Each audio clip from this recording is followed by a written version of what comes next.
Kita harus menjaga jarak, bukan karena tak saling sayang. PSBB merupakan kebijakan andalan pemerintah untuk memutus penyebaran COVID-19. Namun, tidak semua wilayah memberlakukannya.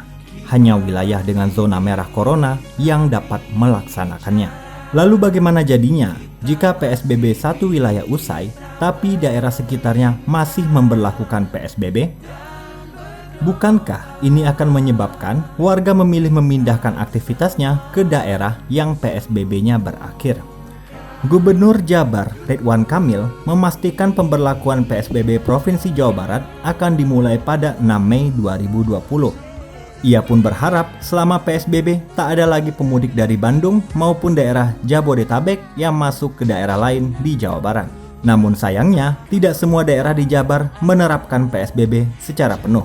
Pemkab Cianjur memilih melaksanakan PSBB secara parsial di 18 wilayah kecamatan. PLT Bupati Cianjur, Herman Suherman, mengatakan pihaknya memilih PSBB parsial karena banyak kecamatan di Cianjur yang masih berada dalam zona hijau.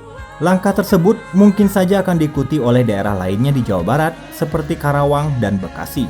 Apalagi kedua daerah itu merupakan kawasan industri dan menjadi tujuan bagi pekerja di daerah lain.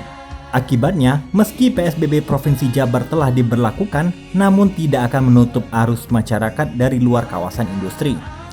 Terlebih apabila PSBB dilakukan secara parsial.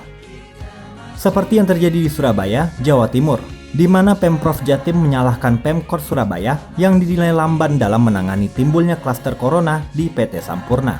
PSBB Surabaya tidak melarang perusahaan beraktivitas, sehingga besar kemungkinan mereka yang berada di daerah lain namun bekerja di kota besar seperti Surabaya bisa saja menyebarkan corona di daerahnya masing-masing ataupun sebaliknya.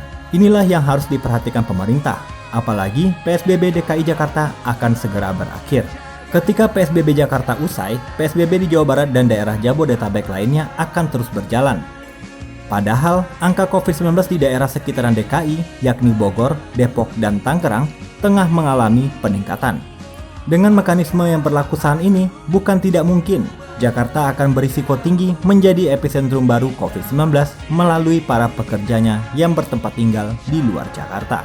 Faktor-faktor inilah yang perlu diperhatikan pemerintah.